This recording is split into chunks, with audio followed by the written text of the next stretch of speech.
Okay, so I am Reverend Brenda Peters, like I said before. And guess what? It says, if you can't read it, it says YOLO, and you know that's you only have one life, and you only live once. Yes, thank you. Just kidding. Happy Easter. Okay, that's good. Okay, and I do have other jokes. First, so happy Easter, yay. So why was the rabbit so upset? She was having a bad hair day. Oh gosh. How can you tell which are the oldest rabbits? Just look for the gray hairs. Okay. I have one more because it's Easter, so why not? What do you call a rabbit comedian? A funny bunny. Yes, a funny bunny. Oh my gosh. Okay. I won't quit my, well, this is kind of my day job, so I'm not sure what you mean by that, but okay. This is part of it. Anyway, that was, again, for my friend. She just whipped those out like at 6 in the morning, and I'm like, okay, thank you. Thank you, universe, for jokes, because I wasn't ready for that. Well, here we are, Easter. Easter is a little bit different for us in Unity. So for those of you who are new, just hang on and breathe through all of this, because it might be new. But for us, Easter is different. And so Easter, the word comes from the Anglo-Saxon word Eastara or Estrel. I don't know. I'm sure I butchered that. But the name is the goddess of spring there was a festival in honor that was celebrated each April. So that was a pagan tradition that started off. And so like many of the pagan traditions, the Christians adapted it and made it their own. And so just so you know that this is where the basis comes from. This is where the start of it came from, the name and why we celebrate it in April. Easter for us is being renewed. Being renewed. And so we are doing the metaphysical interpretation of the Bible. So this is one of them that you all asked to be interpreted metaphysically. So I'm not going to read from the kids' Bible because it was lengthy. So we'll just go ahead and walk through it bit by bit. But as most of you know, there was the Last Supper, which was Thursday, if you're walking through it in the present moment. And for Christians, that's Maundy Thursday.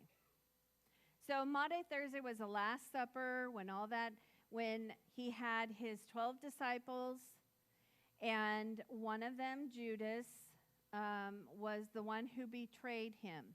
And, Jesus kind of knew the vibe of what was going on, but yet he ate with all of them and had a really good time. And so the next day was Friday, Good Friday. So that was Friday. And that was when everything happened. That's when he went ahead and, in the morning he got on the cross. Sorry, I'm getting ahead of myself. So let me tell you about the cross. The cross is not a burden as commonly understood, but is a symbol of forces that man adjusts in their right relation. So for us, the cross is crossing out error thinking. So what is error thinking? For us, sin is error thinking. So it means making a mistake.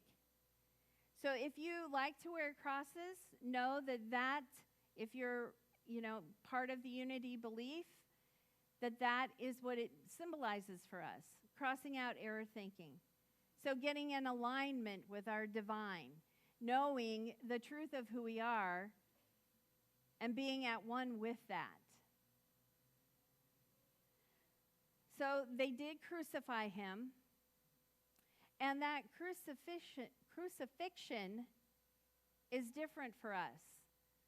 This is when Jesus let go.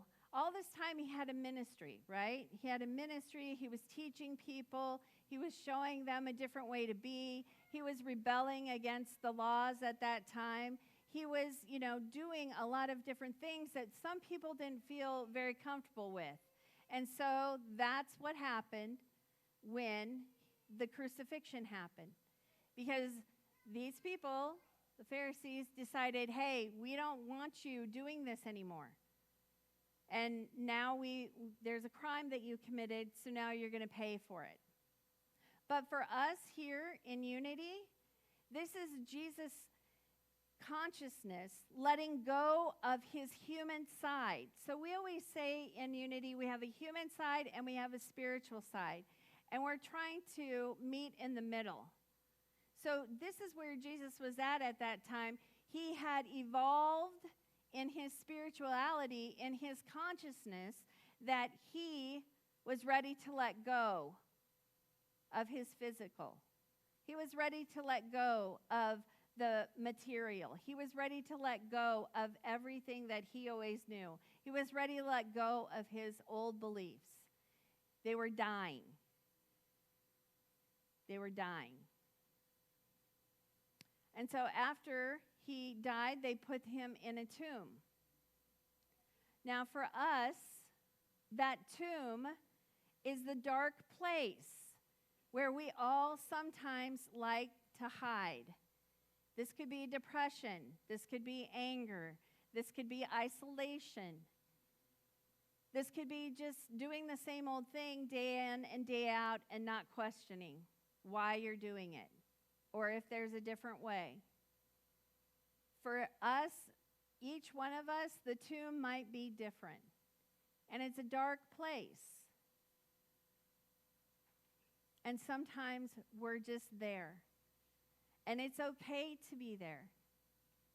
But it's not okay to hang out in the tomb for a long time. Because what you're here to do is to remember, here's our human side, here's our spiritual. You want to get towards that spiritual self, the I am, the divine inside of you, and lead from that. So if you're in that tomb, if you're hanging out there, there's no growth. There's no growth. And so you're stagnant. So we want to be renewed. And so when Mary Magdalene went to the tomb and she saw that the tomb was open, the stone had been rolled away,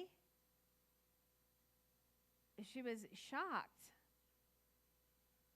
And Jesus came and said, "Who are you weeping for?" And she said, "My Lord." And, he's like, "Dude, I'm right here. I'm right here." And she, of course, how many of us would be, taken aback? And for us, this means making sure that we are being aware of our divinity, being aware of the Christ consciousness, as we like to call it, and actually activating that.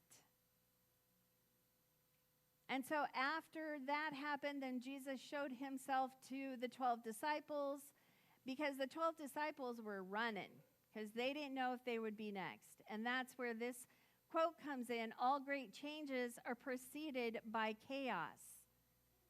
Deepak Chopra. Preceded by chaos. So how many times in your life have you made a great change? Let's say a move. Let's say a job. Let's say a divorce. Let's say a breakup of a relationship. And while at the time it might have been sad and uncertain, there was after that great chaos, right? Because there's a lot of uncertainty after changes. especially big life changes like that. Those, like, I think the top three are getting married, divorced, and moving, I believe. Those are big life changes that we don't take for granted, and they affect you. And while they all may be great in their own way, there's going to be a little chaos afterwards. Why? Because us as humans, we don't like to step outside of our comfort zone. Ew, I was just fine in this tomb. Why the heck do I have to go outside? Please don't make me. So sometimes all great changes are preceded by chaos. Be renewed. I want to read you something. This was from the Let Go and Let God pamphlet. It says the Easter story resonates year after year because in the crucifixion, tomb, and resurrection, we recognize our own experiences of loss, the void, and renewal.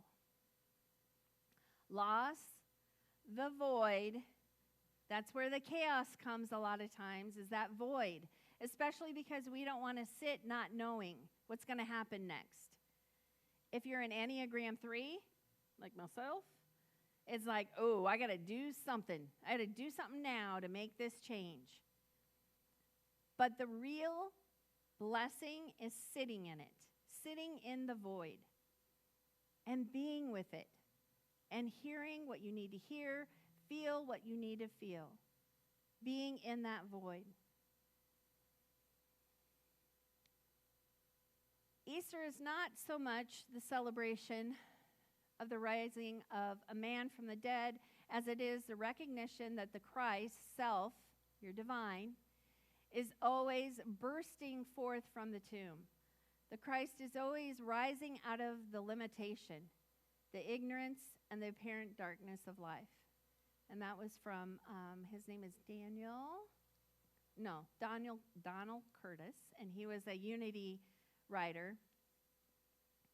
And so what he's saying here is that to remind us that it's not the story about Jesus dying and then being resurrected, crucified, died, and buried, all of that, and then coming back to life. It's about us. It's about our losses. It's about our transformation. It's about our change. And change is scary. How many people like change? Yeah, that's what I thought. Right? Like, no, thank you. I don't want change. But it's necessary. It is necessary for us to move forward into what's next. Remember, if we stay in that tomb, what the heck? We're going to miss out. You're going to miss out on that vacation because now you have more vacation time because you have a new job. You're going to miss out on that new relationship because if you don't step out of that tomb and look and see what is possible for you in your life, you'll never know. You'll never know. So risks are sometimes necessary. Change is sometimes necessary. And sometimes it's not. Remember, both and. Both and. But you'll never know until you step out of that tomb and face it and go, here I am. What's next? Show me.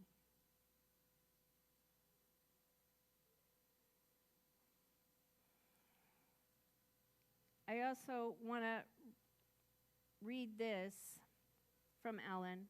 But before I do that, I want to say that this whole Easter story is a great blueprint for your own spiritual journey. We've been handed a blueprint for our spiritual journey to say, hey, it's not going to be pretty. It's not going to be easy. It's not going to be fun. But here it is. And at the end, who knows what's going to happen? Who knows? And you have everything you need for your own spiritual journey. And so I'm going to read this again from Let Go and Let God. We can be reassured that our spiritual essence continues after a physical death. But the story also means that no matter what comes to an end in our lives, there will be a new day. We may spend time in darkness, but eventually the stone will roll away and the sun will stream in. The Easter story is a beautiful metaphor for the losses in our lives that lead to unexpected renewal. The losses may even be necessary.